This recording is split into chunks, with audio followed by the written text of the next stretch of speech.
Welcome all to the December 22nd, 2023 edition of Signals from Mars.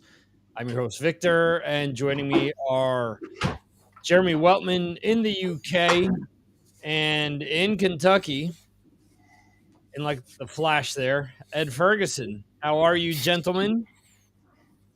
Rocking and rolling. Doing well, thanks. Cool. So this is the last show of the year, and as we've made it a tradition, the last show is people voting on their favorites for the year. And we're going to do things a little differently today because, we got a kind of a low voter turnout here. And we've only got a few albums where things kind of overlapped. And if you've followed any of these shows, you know that the albums that make it towards the top of these lists are always ones that multiple people vote on. So we're going to do things a little different. We are going to talk about the top 7 albums that were voted on because those were the ones that coincided with other people's votes. And we are going to have Ed and Jeremy discuss their top 10 picks of the year as well. So, and so at some point during the show, Brad mentioned that he would be joining us. So we'll see how that all pans out. Before jumping on into the entire episode, just remember that you can keep up with the show at signalsfrommars.com.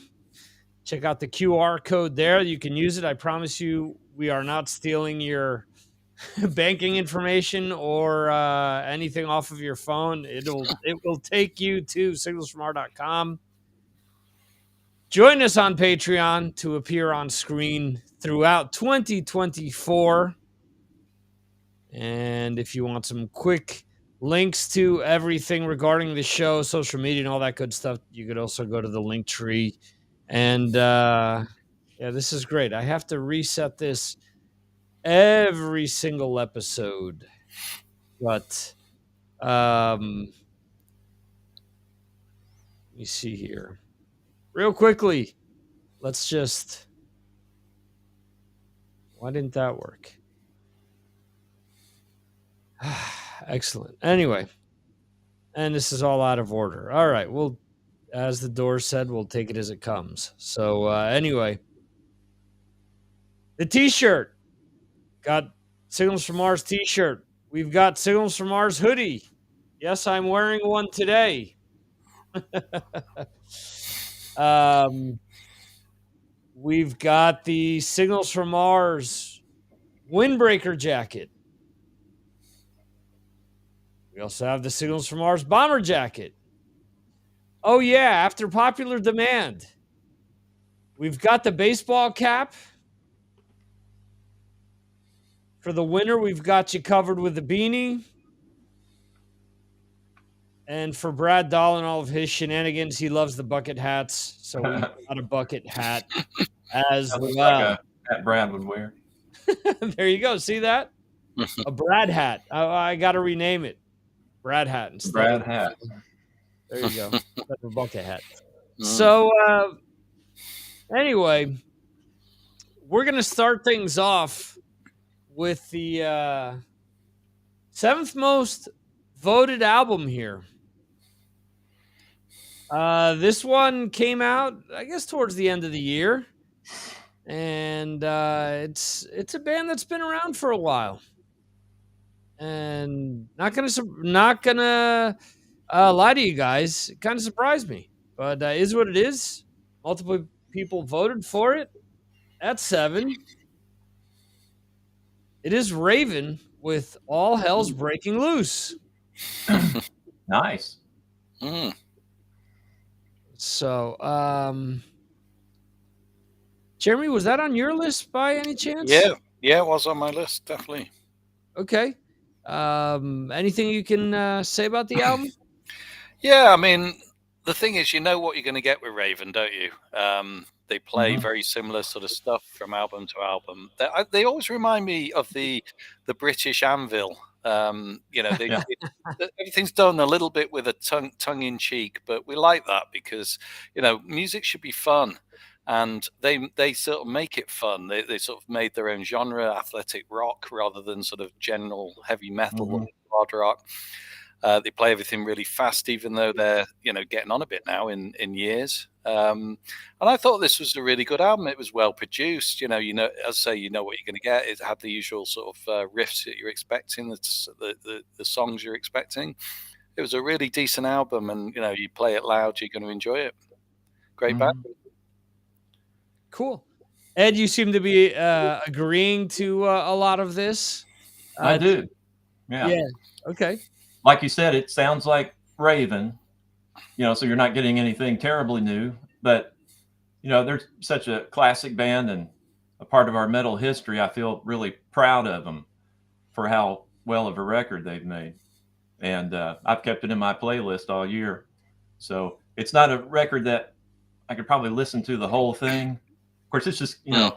there's such a gluttony of music. I feel like I say that about everything now. It's hard to listen to a whole album worth of stuff of anything. But like I said, it's been a good jam every time, iTunes puts it in my shuffle. Yeah, I think we've become maladjusted Yeah. with the advent of the playlist, Mm. where we can kind of pick and choose what kind of stands out to us, and we don't necessarily have to take in an entire album. There are some of these albums that I went back and listened to, and some were better than what I remembered them, and others were not as good as what I remembered them. Where similar to what you're saying, Ed, That you know, happens a lot. yeah, you think, okay, well, yeah. So there's 3 good songs off of this. The other ones, all right, this is kind of like the C version of this other song of theirs. So let me just, Mhm. add these other 2 which are cool to the playlist, and just, all right, okay album, but maybe not as strong as what I originally thought. Whatever they're doing now is worlds better than the records that they were producing kind of mid to late 80s.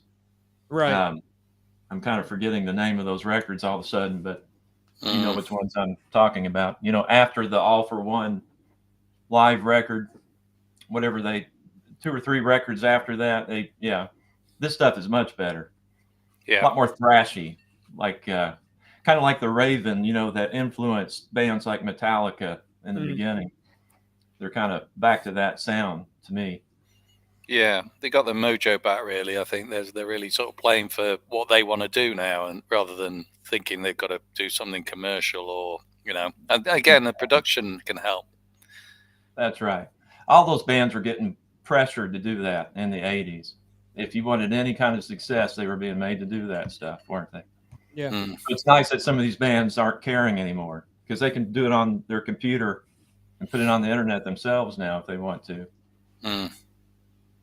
Yeah, and I think that's the perfect point where they're not going to sell a whole ton of albums. They've got a diehard following that's going to pick up pretty much everything that they're going to release, and at the same time, with as you mentioned, Ed, with the advent of being able to record a lot of stuff at home and trade files, and their drummer's a producer, so I'm sure all of that helps. And I'm sure that, as you're saying, Ed, they kind of started to steer away. They kind of tried to go that commercial route that the labels wanted them to go, and now they don't have to do that. And there's still labels that are interested in them, but they're interested in Raven for being Raven, not Raven for trying to be Motley Crue per se. Mm-hmm. Yeah, good for Raven to make the 7th Yeah. position Mm. there. Mm. They deserve it. Cool. So moving on to number 6, a band that I personally know, Angela Sapatrida with Yay. Aftermath. Yeah, I think that this album to me is kind of a return to form for the band. Not to say that the self-titled album that they released previously was bad. I just think that that album was was heavy. It's probably their heaviest album, top to bottom. But I think it was missing some of the key ingredients that they brought back for this album, mainly some of the melodies, some of the change of paces with some of the songs where everything doesn't have to be just full bore. There's a little more variety on this album, which I thought that they were kind of finding their stride on Mhm. on the album before the self-titled album. And I think that there was kind of a backlash here in Spain, um, because people didn't interpret what they were doing in the same fashion. I think that because they were experimenting with a lot of different things, that people weren't maybe appreciating some of the stuff and wanted a more heavy album, so they delivered that. But now it seems like they've come back to really experiment with certain things again, and I think it kind of came out pretty well. Ed, this was on your list as well. What do you think of this album? Um, I agree with what you just said. It's interesting to hear you say that about the self-titled record because that's the first album I heard by them. Right, They're a newer band for me that I'm just getting into, and I loved like every track on that record. right, So it to hear you say that kind of makes me excited to dig into their older records some more. I've got them all, right. and but because I spend so much of the year trying to listen to the new stuff so I can do this show with you, I don't get into those as quickly. And this record, I agree, it seems to have a little more variety, a little more melody. Man, that song they did with Jamie Josta, Snob, what a good thrasher that one was. Yeah, I also liked Jernica. You know how to say that? Guernica. Jernica. Hmm. Of course, Cold, the single, that's a good track. Yeah, So far, everything I've heard on this, I have not heard a bad song by this band, pretty much, nor a bad guitar solo. right. The only thing that I wish is that they had a little more of the heavy jug sound, because I just love that.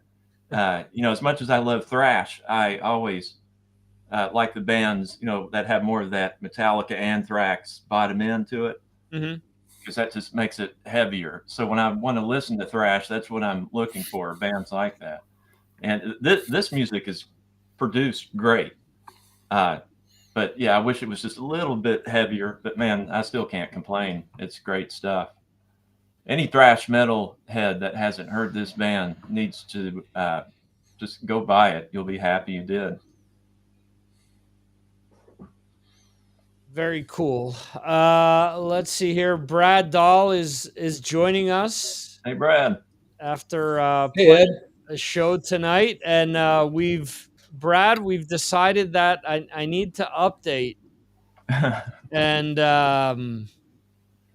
change the name of this item from a Signals from Mars bucket hat to a Signals from Mars Brad hat. Oh, that'd be We thought that'd it'd be look good wonderful. on you. Yeah, I'm definitely gonna have to get one of those. Yeah, Yeah. yeah, I'm all about the bucket hat. So bring it. Something great for 2024. Look at that on the fly. Look at what it says. Oh wow, There you go. very nice. Brad hat. Perfect. Very I nice. should, Check this out. Oh, it's surely I gone. should have the cap named after me, though. Because I'm going to buy the cap as well. I love it. Where's your mustache, Brad? I left it in my other jeans. Is that your son? Yeah, that's my son. Nathan. Everybody listening, his son was there with a mustache. Yeah, That's this why I is. was asking. I'm actually at his house right now because I'm in Okay, Utah. cool. Back in Utah. All right, cool. So at number 6, I'm glad that Brad has joined us because I believe this is on his list. Great. Not Must sure be if good this is then. on Jeremy's list perhaps as well. Let me see here. Where's Jeremy's list? It's on Jeremy's list. No, it is not, but I'm sure that Jeremy has listened to this album. A lot of people have mentioned how this band that is best known for their hair metal / glam rock ways maybe transition more into a prog rock type band, especially with their last few releases. And at number 5 is an album called Seven by Winger. Yeah. Mm. That's a good album. So, Brad, what stands out to you about this album? When I first got it, I thought, yeah, this sounds more like a Kip Winger solo album rather than a Winger album. Right. And after hearing the interviews with him and hearing that he pretty much was pretty heavy-handed in this, was able to really focus on it. I see why. But the songs are just great. I mean, it's not, like I said, it's not like a typical Winger album. But it sounds really good. The songs are really good. The performances are really good. I love that they got the whole Winger crew on this album. So Paul Taylor, who's now back in the band, he played on it, and actually he played his first guitar lead on a Winger album. Anyway, on this album, it's good stuff. So, and yeah, I hear what you're saying about the prog thing, but I wouldn't say really. I mean, I think it's all heavily about the songs. Good album. So yeah, if you don't check this out, then you're not really a rock fan. That's what I'm gonna say. Okay, I better listen to it. You better, yeah, Ed. Listen, yeah, All right. Ed. Yeah, it's not gonna thrash, but it's a really good album. Yeah. Tell me what. Yeah, let me know what you think. I thought it was quite a good album when it was released. I mean, it just shows you how many great albums are released during a year, because if they don't make your top 10, it doesn't mean to say that they're not a good album. And yeah, it's a very listenable album. It had some good rocking tracks on. So yeah, it's good. Yeah, my first list that I made, I just went through the albums that I liked out of last year. I had, I think, 58 albums. And I was like, holy crap, how am I going to pare down 58 albums to 10? And so I did like a first cut, got it down to 18, and then kind of went down from there. And as Victor can testify, I had 3 number 10s that ended up not making the list because I think I had 2 number 7s. So yeah, it was a very difficult thing to make a top 10 out of this. Really good music this year. Yeah, there's definitely. I mean, I think I had like 20, 25 albums. And then in the end, earlier today, I just sat there and thought, okay, which of these albums am I going to listen to, or what songs off of these albums am I going to listen to consistently in the next few years? So that's where my mind went with my voting. My criteria was what did I listen to the most? Which of these albums did I listen to the most? Right. Because I'm always listening to new music for yard metal, and I can't just keep listening to the same album over and over because I keep getting new music and I have to listen to that. And all of my top 10 are albums I probably listen to at least 5 times each. And wow. Okay. The top 5 a lot more than that. So okay, Brad, since this. Oh, go ahead, Ed. I'm sorry, Brad. So I've never spent 1 cent on Winger, but I'm kind of interested in Kip Winger. He's a interesting fellow, and he was interviewed for that documentary they did on Hulu or something about it's on the Paramount, 80s. I think. Yeah. Do you know what show I'm talking about? Yeah, I know it. I haven't seen it though, but I know what you're talking about. And that's where I learned that he also has this classical music career, which I love that too, and I'm very interested to hear. And he's apparently composed a lot of classical music, even, Mhm. right? Yeah, he's got Very a new interesting. one. Yeah, So he's got a new one coming out this next year, a classical album with I think the yeah. Nashville Philharmonic or something like that. But So I can you haven't tell listened that to any that of. has affected the newer music that he's doing, and maybe might even be why some people are giving that or hearing some of the prog things? I'm interested to hear the record. Actually, I am going to listen to it. Yeah, I think it's still pretty much a rock album. I don't know that the classical stuff really drifted into there. I don't know how he can't, pull influence from other stuff that he's writing into what he's Should writing. affect the songwriting, I would think. Yeah. Yeah. I need to listen to one of his classical albums, but that's a hard listen for me sometimes. But who knows? Maybe I'll really like it. That's right. Yeah. Well, he seems like an interesting fellow. He'd be Yeah. a cool guy to sit down and have a beer with. Let's do it. Yeah, we should call He him up. lives closer to you than me, so. How does he? Yeah. But I'd come out for that. Yeah, interestingly enough, Brad, I've heard people say exactly what Ed just said, that his classical music is creeping into what he's done on this album. It And has to. yeah, and well, for starters, he's got 3 guitarists throughout the album. Wow. Yep. And then also from some behind the scenes stuff that I've been told, I won't divulge my source, Decibel Geek. Yeah, I was going to say it had to be somebody in Nashville. Yeah. Members didn't really care for the album because of that. So Interesting. they kind of felt that it was, more of a Kip solo album than it was a full band release. Yeah, that's what it does certainly sound like that. So, but I mean, Reb obviously has, he wrote a lot of the previous couple of Winger albums. He wrote the music for him because Kip was busy with his other stuff. And so they're more rocking. But Reb obviously has more outlets for his music now. Probably not writing anymore for Whitesnake, but he certainly wrote a lot on that last Whitesnake album. And, what's with Black Swan. Yeah. He's on Black Swan, isn't he? Yeah. Yeah. So, Okay. Brad, real quickly, can you run down your top 10? Do you remember? Do you want me to run it down for you? Yeah, you run it down. I left all my massive list at home. So okay. So here's the good list, because like Brad said, he sent it to me multiple times. So at 10, it is Tempt by Tempt.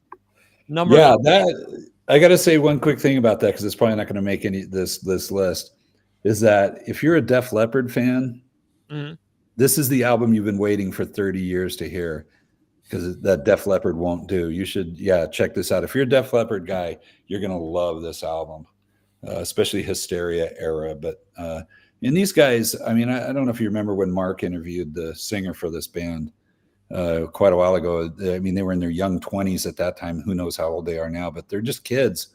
By my standards, they're kids, and they're rocking. Guitars, the songs are really good. The playing is really good. The production's great. So yeah, if you like that kind of thing, get this album. It's self-titled. Okay, go on. Number 9. What are they called again? Tempt, Tempt, and that's the title of the album as well. Huh, I had to get them. Yeah, they're New York guys. They live in New York City. Yeah, I'll check that out. Yeah, check that out. Let me know what you think. Okay. At 9, you've got Stereotypical by Roxanne, and that's Metal Dan, I'm sure, jammed out plenty. Yeah, that's a shout out to Metal Dan, because he got me to listen to these guys. And this album, if you're there's a lot of Queen influence in the instrumentation, especially the guitars, and it's just a solid rock album. There's a really cool song with Doug Pinnick singing duet with him, alternating parts. They got a video for it too, which I think is called Only a Phone Call Away. It's a great, lyrically, it's a great song. And everybody needs to know we're only a phone call away. All right. Okay. I'm here for all you guys. I mean, that's anybody watching this right now. I'm only a phone call away. Give me a call. That's It's a Brad great missing album. Brad missing his Poison Control days. Yeah, I do miss them. Yeah.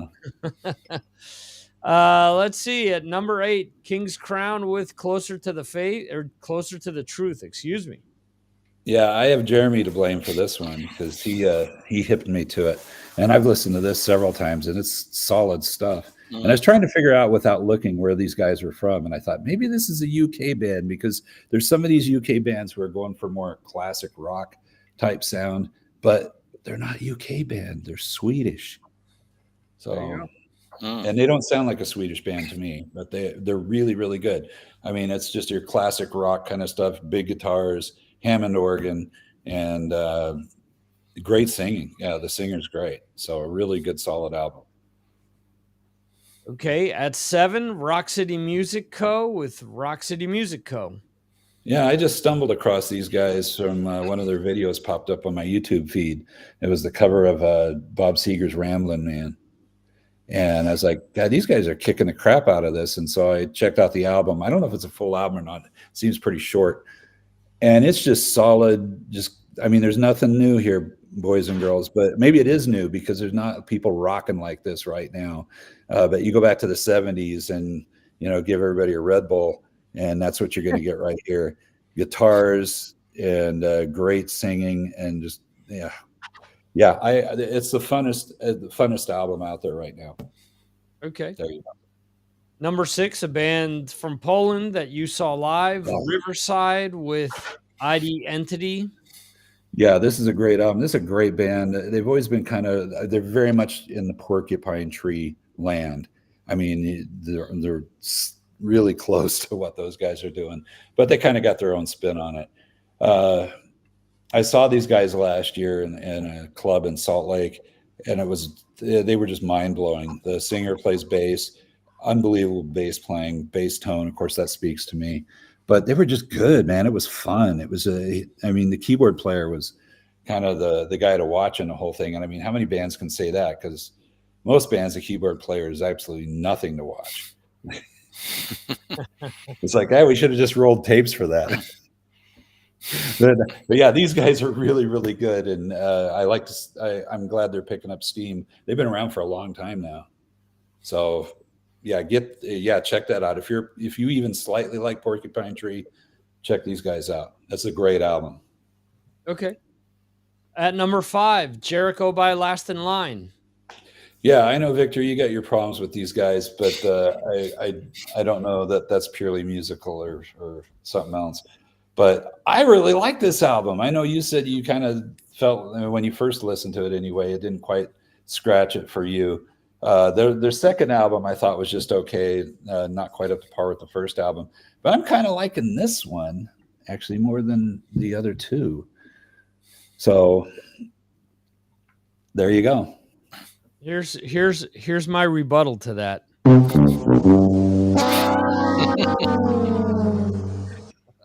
Nice. I got to hear these songs live though. I'm hoping they're going to be doing some shows next year. So it seems like their paths and mine hardly ever cross. Okay. I'm going to skip over number 4 because that's something that we will talk about later. I actually picked one that made the top list. Wow. Okay, go. Number 3? Yeah, it's partly your fault, Brad. Number 3 is the Winger album, which we just discussed. Okay. Number 2, it has a note. Should I read the entire note out, Brad? Go on. Read it. Yeah, go ahead. It is UDO touchdown. And he adds, Jeremy is wrong about this one. So wrong. Oh my gosh, you're so wrong. Yeah, I'm about to go Johan here. No, tell me why. Well, I'll tell you why. Okay, because when I heard your review of it before I even heard the album, I was like, oh, well, that's too bad that it's just kind of a so-so album. I put it on, to pick out some songs to play on Yard Metal. I'm like, okay, yeah, that first one was really good. Second one, wow, that was really good. Third one, wow, that was really good. Fourth one, that was really good. What the hell is Jeremy talking about? These are all really good songs. The only song I really kind of was like, on was the last one, Touchdown, the title track. I still don't know why these guys. I mean, they're all well, mostly German. There's a Russian in there somewhere. Why they've got an American football theme on this album? Why that makes no sense at all. Sure, it does. Yeah. Selling the band to America.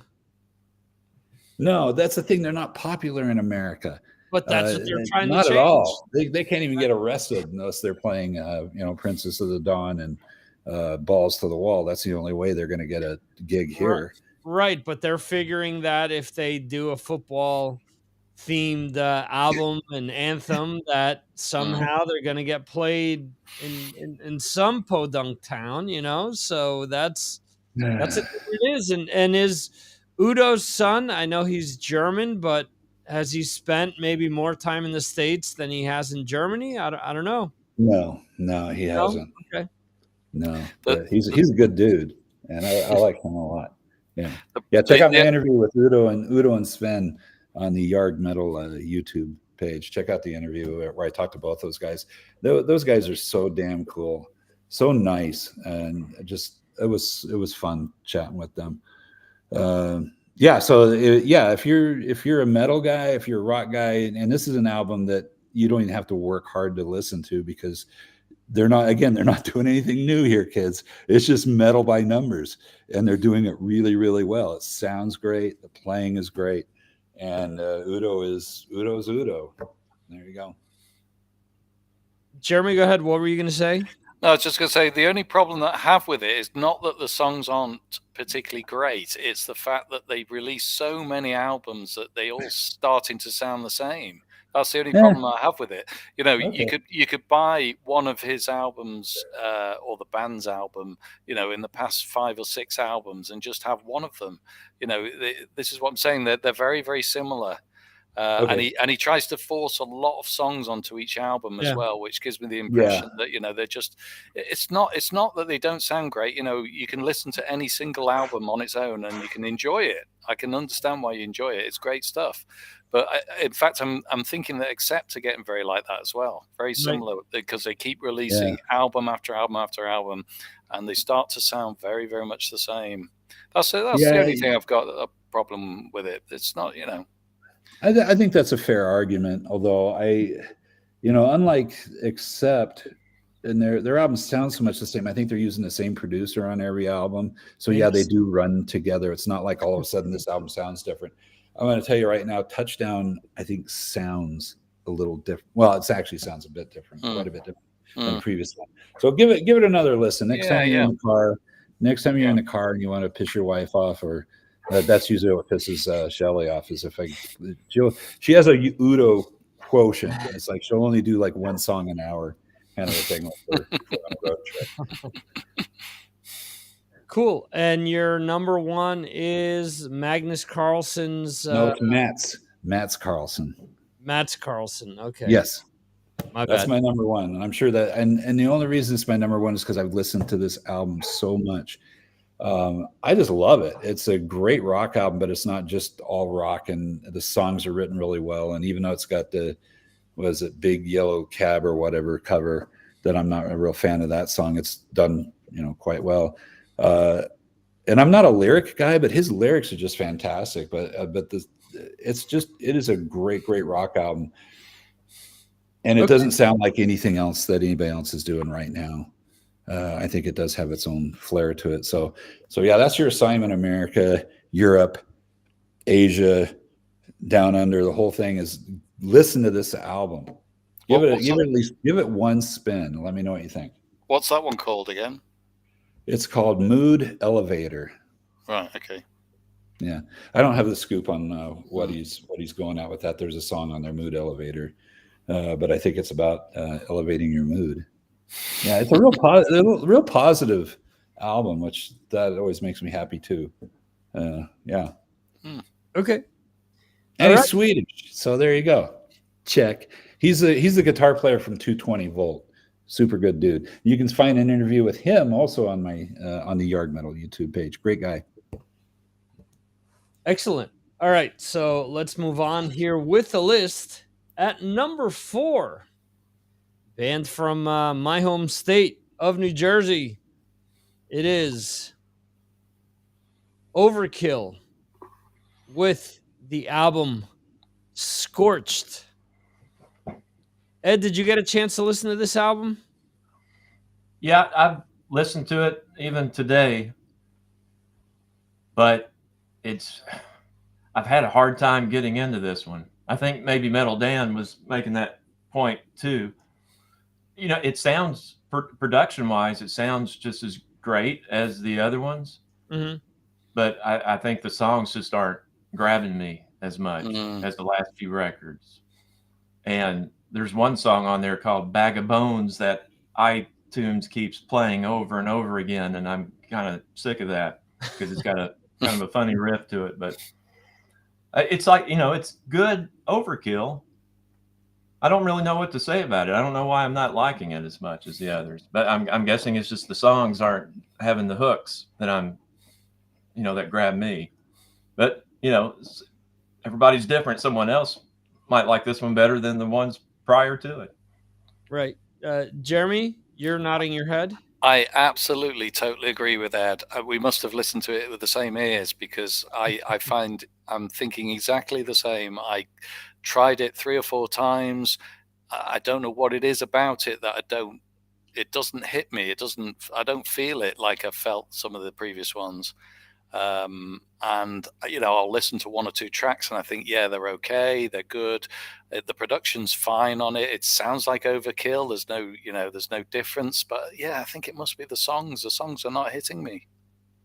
One thing that does capture my attention are some of his guitar solos, like in the videos that you posted, Victor.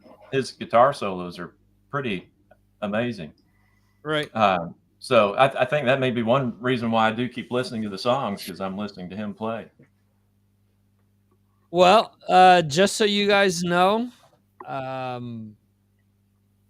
this album didn't make my top 10, and it's the first Overkill album to not make my top 10 because I'm of the same opinion of the two of you guys. It's got 2 or 3 okay songs on it, but it just isn't as strong as the last few. I think they really hit their stride with I'm trying to think of the album that had the green and the black on it.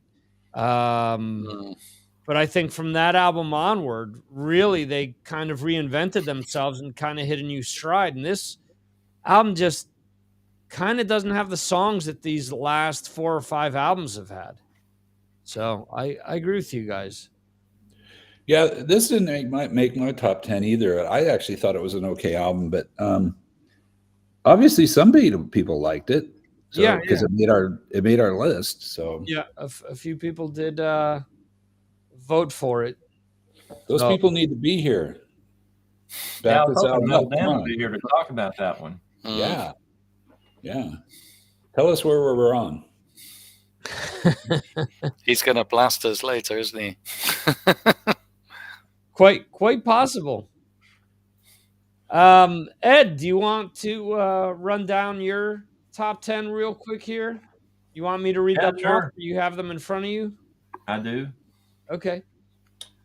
So a new one for me that I've really enjoyed, and I think I'm saying it right, Urne, U-R-N-E. Mm-hmm. Or I've never heard anybody speak the band's name, so I could be making it up. Oh, I've fumbled over that when I'm reading off the new releases. So yeah, I do believe it's Urne. So they're kind of like, if you look them up on Wikipedia or something, they'll be called a sludge metal band. I didn't get that impression listening to this record, but I can hear that. They're very eclectic. Okay. Mix of styles, which is one of the reasons why I like it. My favorite bands, as time goes on, as the years go by, are bands that are doing some, mixing genres together. Right. Kind of like what thrash metal did, but these bands are doing it on a whole nother level, including thrash. So this band here, they're heavy, they're sludgy. But it's heavy metal though. It's that heavy where I'll be driving down the road banging my head to their riffs, and they keep changing the songs up in ways that keep you interested.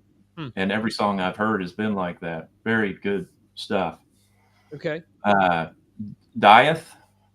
Did I say Yeah. that one right? Yeah. It's uh, yeah.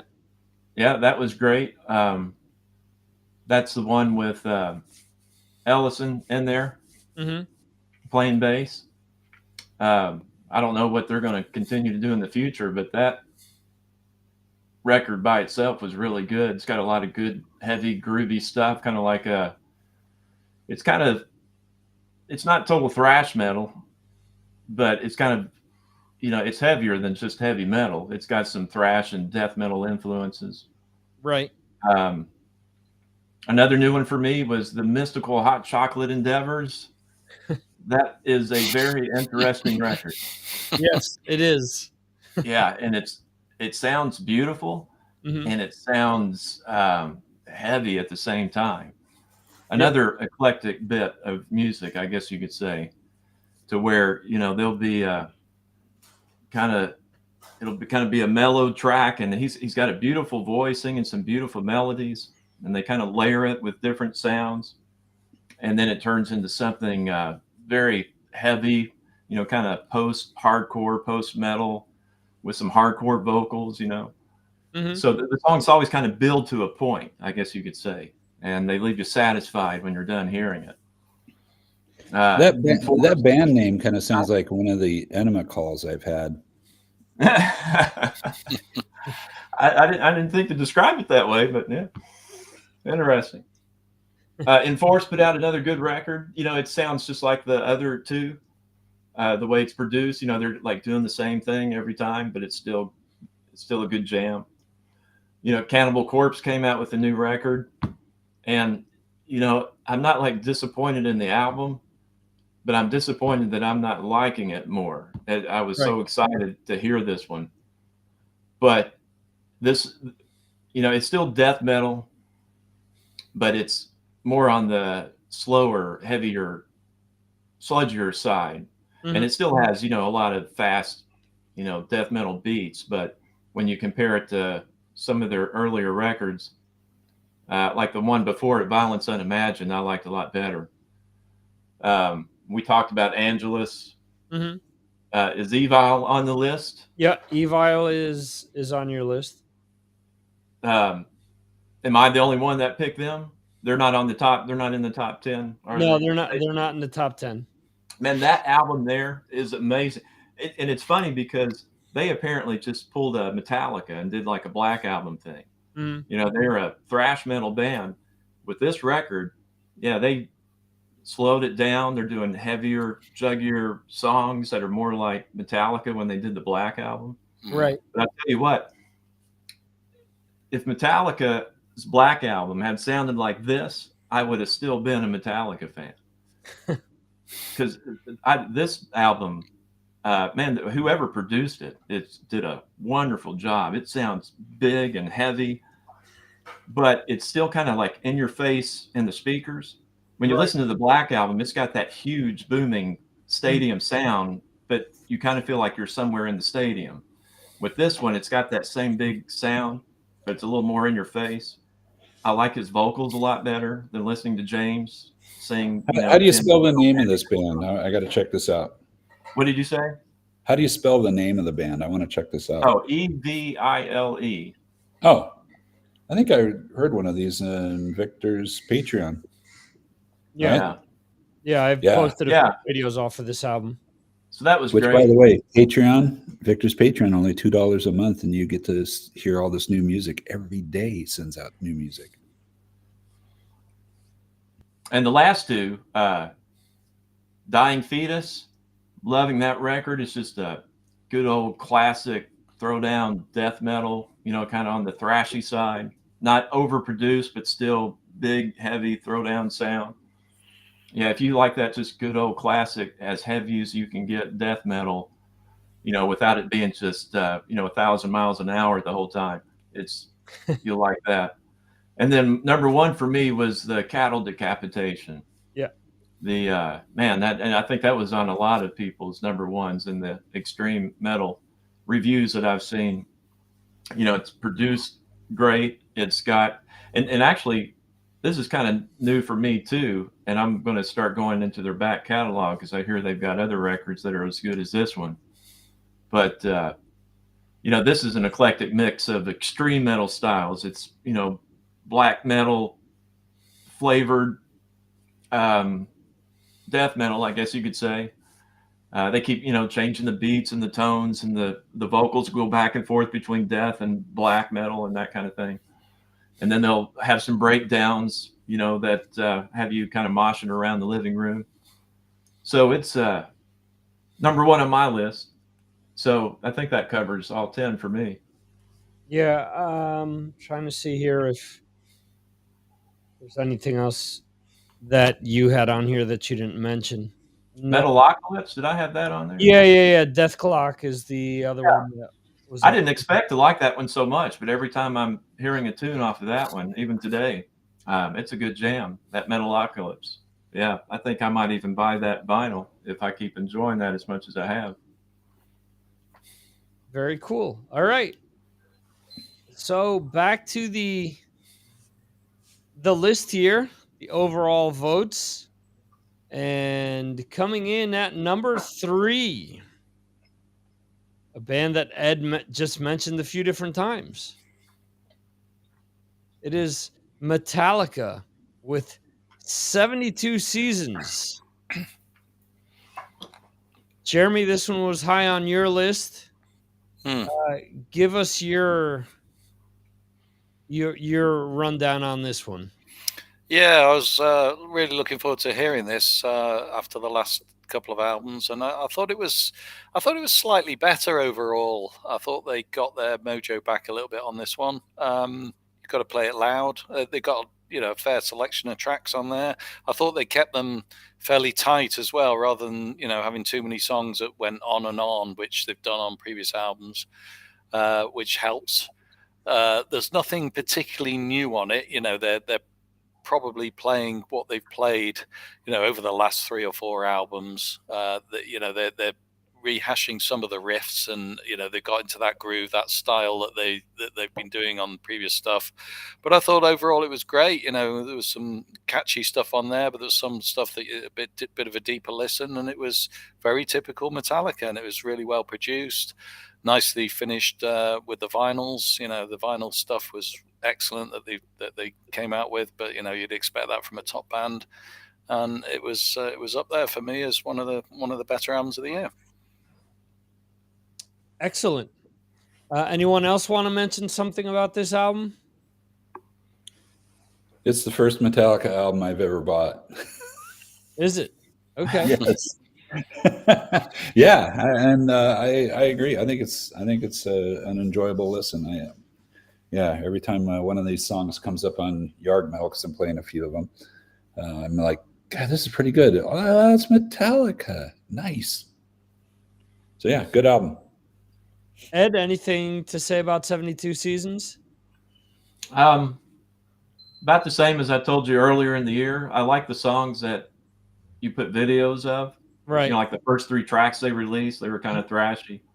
After listening to the album, when it was released, I've not been able to enjoy it much. I'm still listening to it, seeing what might catch me and what doesn't. But it's kind of like the overkill. It's just the songs aren't catching me as well this time, as I think I enjoyed Hardwired quite a bit better. I know you didn't like that one as much, but yeah, and for me it's the opposite. I like Hardwired a lot better. I still prefer Death Magnetic over both of them.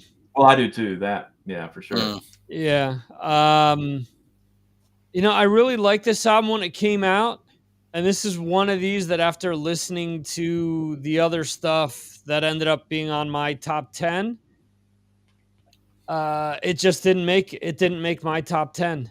There's, like you said, Ed, I think the first 3 songs they released are probably the strongest off of the album. And there's maybe 2 others that I kind of like, but the rest is, I don't know. I was listening to this album the other day, and my first thought was they've become Motorhead. Yeah. The album kind of, and that's not a bad thing. The album is steady, it's consistent.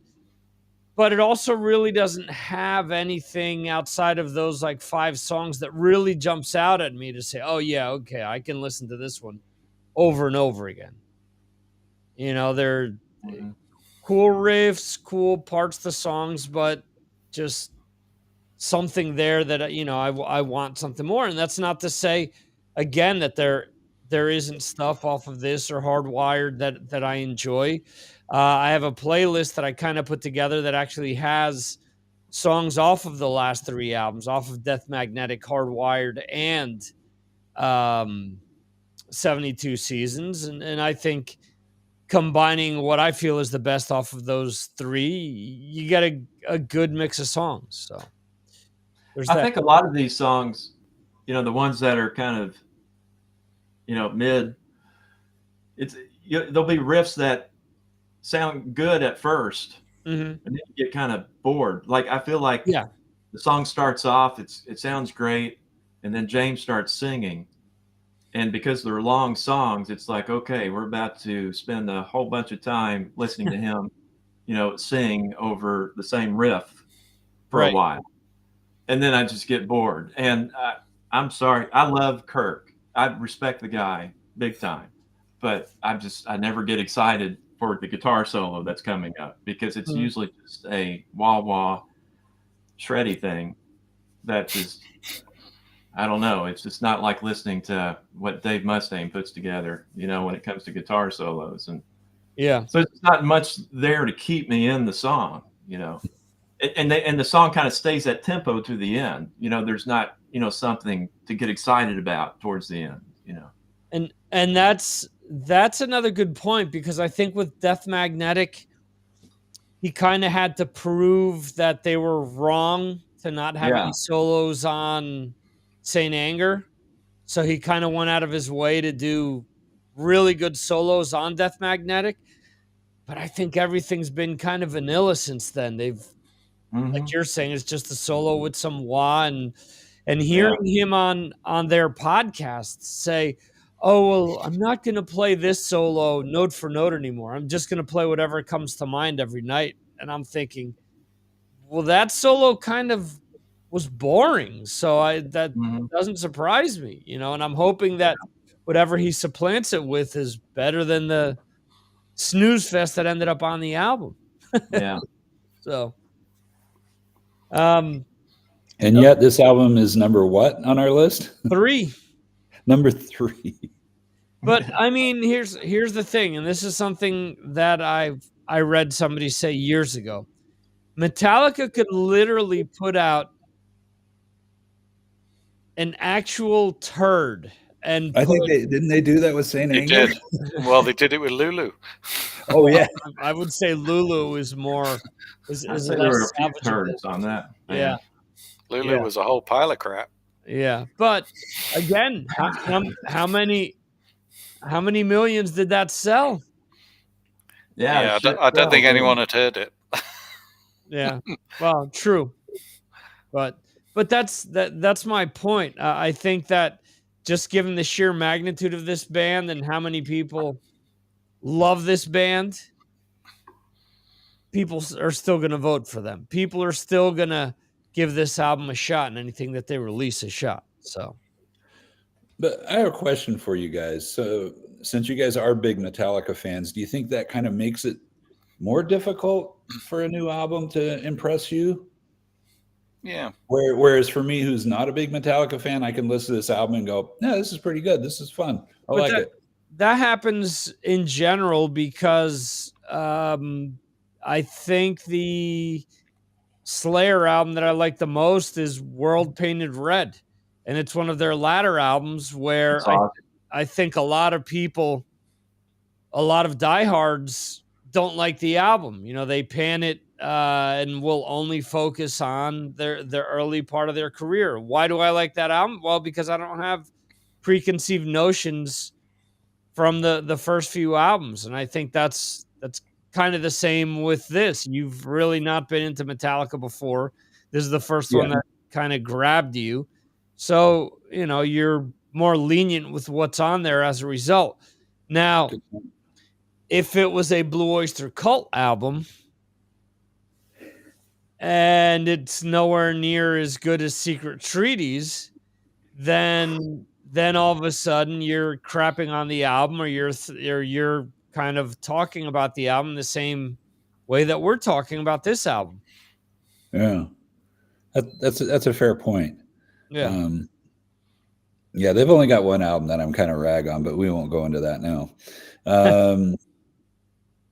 I was going to say something about all of this stuff, but I was going to say, Jeremy, if you hadn't listened to all those other Udo albums, you'd like this new one better. See that? It's the same kind of thing. Jeremy, do you want to run down your list? Yeah, so I had Elegant Weapons, number 10, Horns for a Halo, which obviously Richie Faulkner's first attempt at a solo album. I thought it was a good one. I thought it was, I wouldn't say it was a classic album, but I really liked a lot of the songs on it. Right. We know that Ronnie Romero was singing on it, but I thought he did a pretty good job on it, really, considering, it's a bit heavier than some of the stuff that he does. So, yeah, that was good. Number 9 was Mammoth WVH with number 2. Mm-hmm. Thought that was really good. Thought that was very classy sounding. Whether I'll play it a lot, I don't know. I've played it a few times this year, but whether, this is a good test, isn't it? Because you have to go years ahead to look back on stuff and think, would you still rate them in the same way? Number 8 was The Answer, the Northern Irish band, which I followed through the whole career. I thought they had a bit of a dip in the last few albums, particularly, I think it was the last one called Solace, which was quite poor. This one I thought was a bit more of a return to form. So I think I was comparing it to that one, and called The Sundowners. And I liked it. There's some good songs on that. Number 7 was Buck Cherry, Volume 10, a band I've come to really, really like. I like a lot of their stuff. Very good rock and roll band. And maybe some fans would say, well, they're going to compare this album to that album, but I took it for what it was and really liked it. Number 6 we've already talked about, which was the Raven album, and then number 5 I put LA Guns with Black Diamonds. This is a band that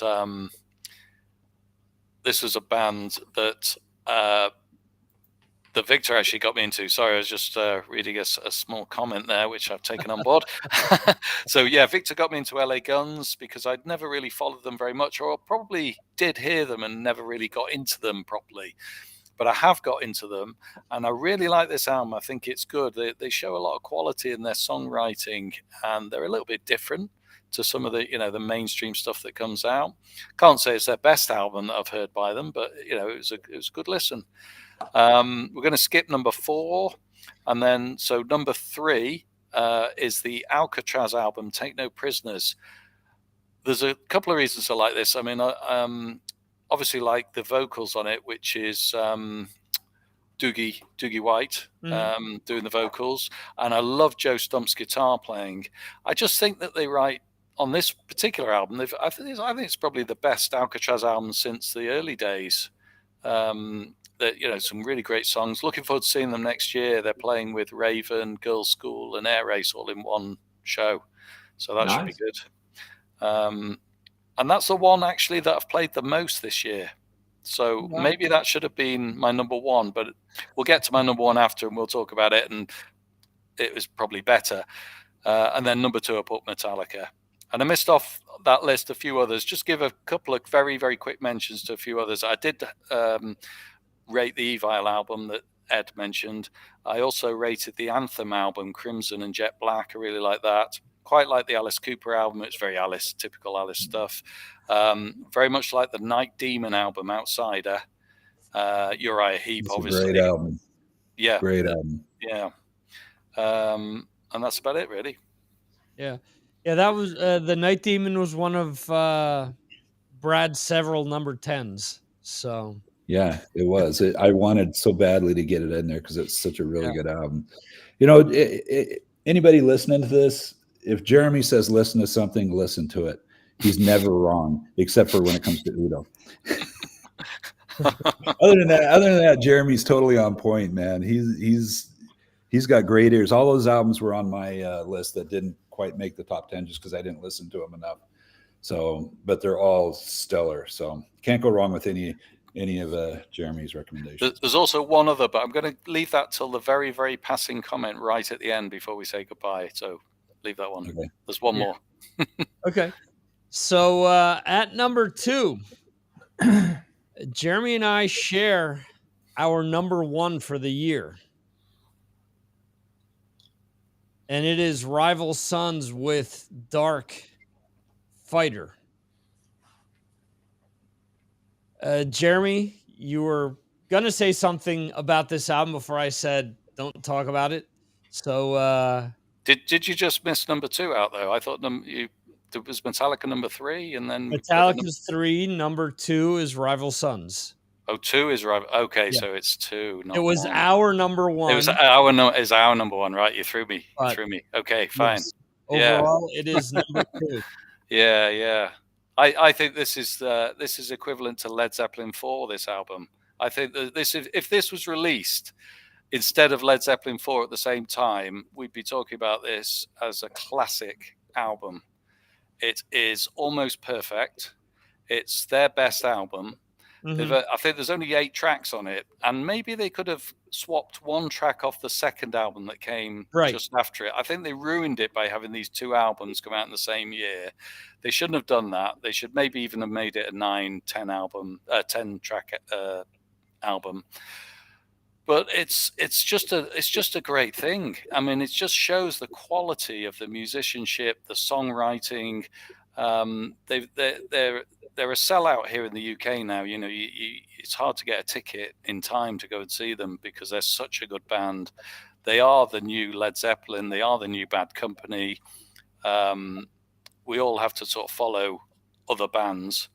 The very last track on the album, which I think is that one called is that Lightbringer? That one might be the title, because they swap around the title tracks of the albums, I think, don't they? Can't remember what it's called now. The very last song on side 2. It's a very long one. It's their Stairway to Heaven. It's just an unbelievable listen. It's so brooding. It builds. It has very heavy parts. It's an incredible track, and I think Victor's going to find it. 1 second. Yeah, it would be nice if I could here. I should have brought my copy down with me. It's quite a long track. Yeah, last track is, and this might be out of order for me. Is Dark Side? Dark Side.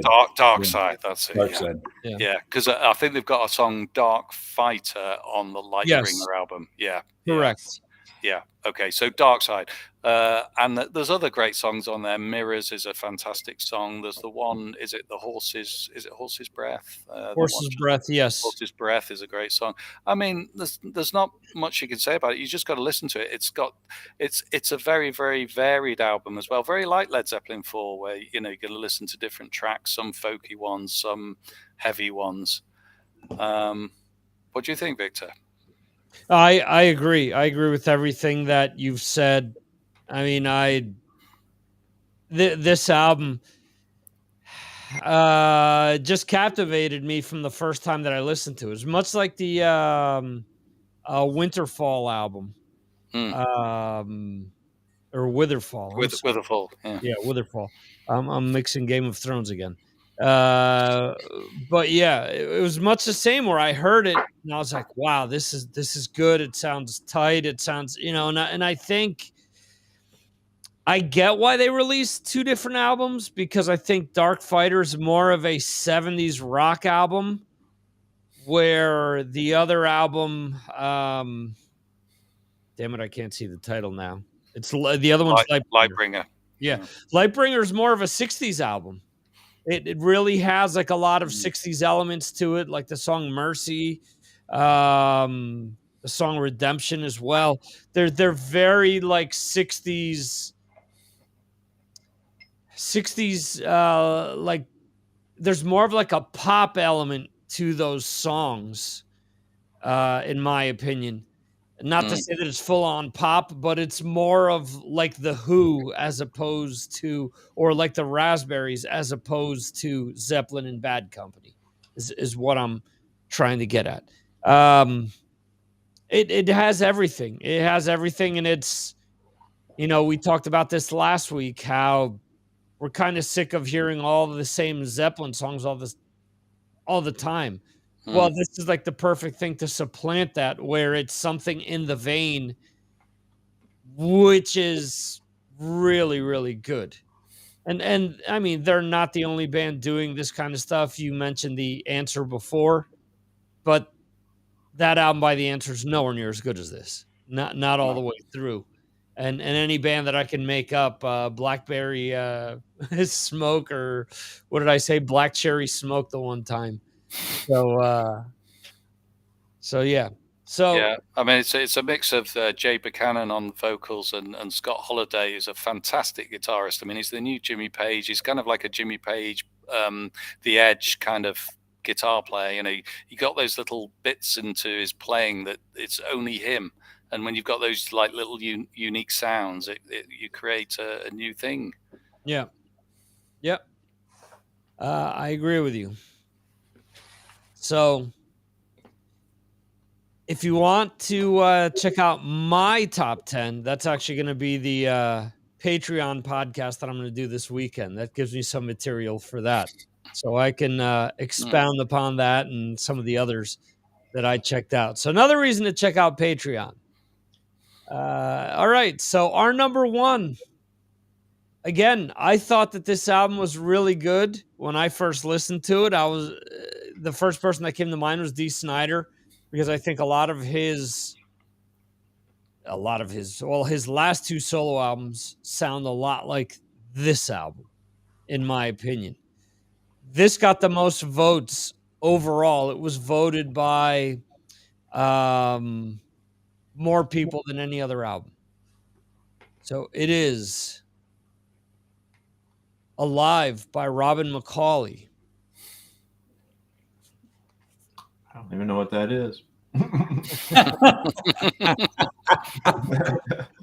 Explain it to me.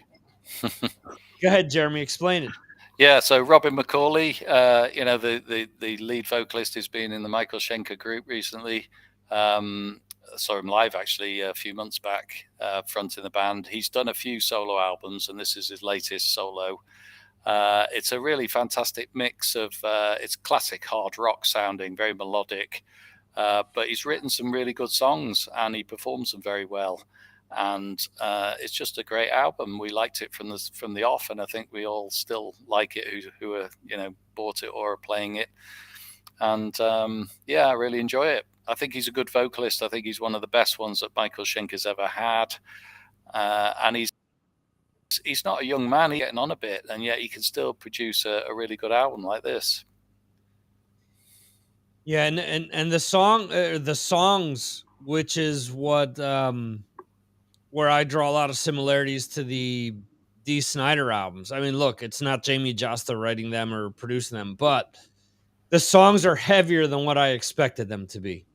They're heavier than the stuff he's done with Schenker over the years and the stuff that he's known for doing in Black Swan and all of that stuff.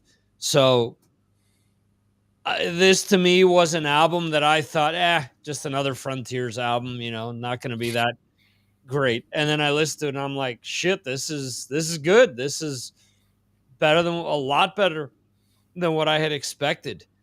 So it also passes the Ed test. Ed was saying, it's hard to listen to an album all the way through at the beginning of this conversation, but this is an album you can play all the way through. You'll enjoy it. You just play it from one track to the next and keep it going. There you go. Brad, want to mention anything about this album? No, it made my top 10.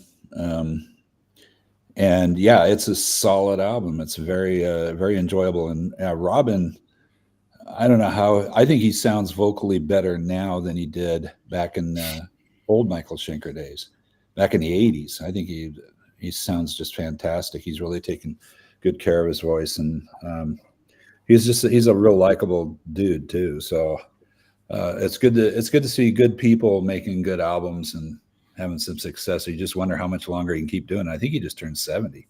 Mm-hmm. Yeah. Mm-hmm.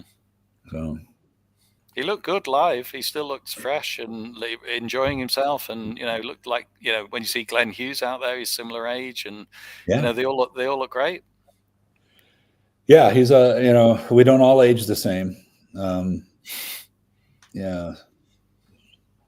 So it's a good album. So if you haven't listened to it, you should definitely listen to this one.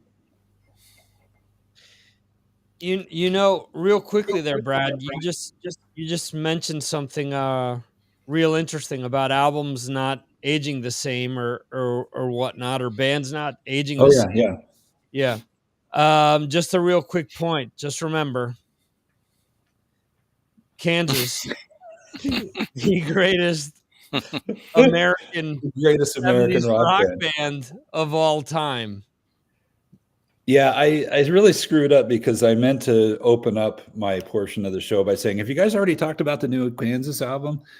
But there isn't one. And I messed it up too, because instead of mentioning the Macaulay album, I was actually going to mention Kansas's first album. Probably the greatest album cover ever, right there. We all know. Yeah, this is a mural from the Capitol, isn't it? The Capitol, I believe. Yes. Yeah, state capitol, Topeka. So, I actually saw a documentary on those guys that was actually quite interesting and fascinating. And but yeah, their music, their last album, which everybody raved about, I bought it, and I don't know, it's there's some good parts to it, but it's a bit of a snooze fest for me. I don't know. Not as good as this one. No, that album right there, that's that'll go down in history as the greatest American rock band album. Oh man. All right. So anyway, if only Blues Saraceno played on there, that would have put it way over the top. Yeah. We will hopefully be revisiting that shortly. We'll see. Oh, please. What's he up to nowadays anyway? Come on, Blues, where are you? He's a producer. He's played a producer? Yeah. He's played on Producing albums. Who? Ziggy Marley and like some other like pop stuff as well. He's not what you would expect. All right. Hey, look, there's Edgar. Edgar Winterson. Can we start over? Yes, we can. Now that you're here, we've been waiting for you, Edgar. Yeah. Jeez. Where have you been? So real quickly before closing out the show at 7, we had Raven with. Well, let me get back to the graphics here. Yeah, that's a good album, by the way, the Raven one. At 7, Raven with All Hell's Breaking Loose. Love that. Great bass stuff on there. 6, Angela Sapatrida with Aftermath. 5, an album called 7 by Winger. 4, Scorched by Overkill. 3 is 72 Seasons by Metallica. 2 is Dark Fighter by Rival Sons. And number 1, Robin Macaulay with Alive. So I do want to thank everyone that joined us tonight. I do want to thank Sean and now Edgar, who is in the chat. I do want to thank Ed, Jeremy, and Brad for being here tonight as well. Hey, it worked. You finally got it to work, Brad, after persisting. It finally. I thought it only worked in Utah. I mean, in Idaho. Now it works in Utah. So see that? Yeah. So, and real quickly, I do want to just run down my patrons since it is the last show of the year. We have Chris from Despo Geek. We have Tony Espin. We have Anthony Mackie, who has a show with the Middle Ages tonight.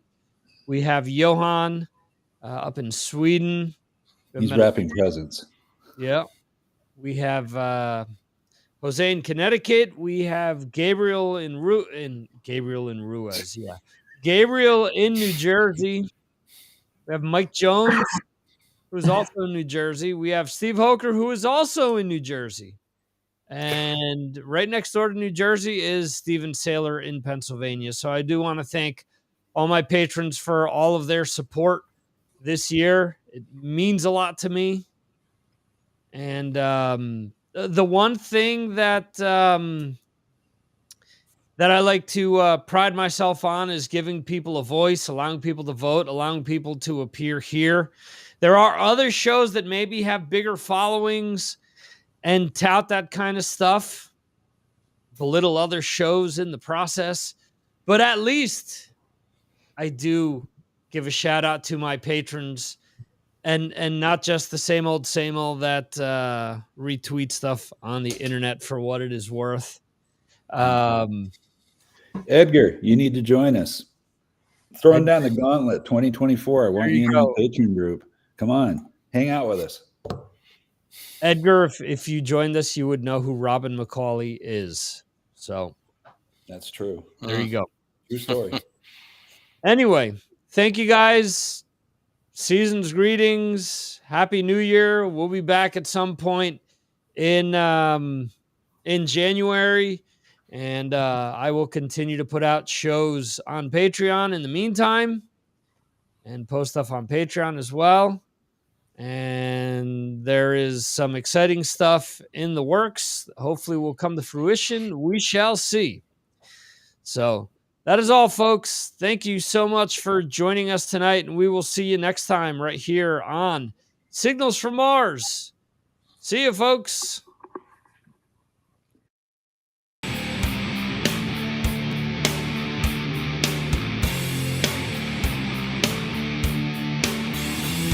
Thank you for watching the Signals from Mars live stream. You can watch the show live on YouTube, Facebook, Twitter, and Twitch, or check out replays on YouTube. Go to signalsfrommars.com for more information. This concludes our show.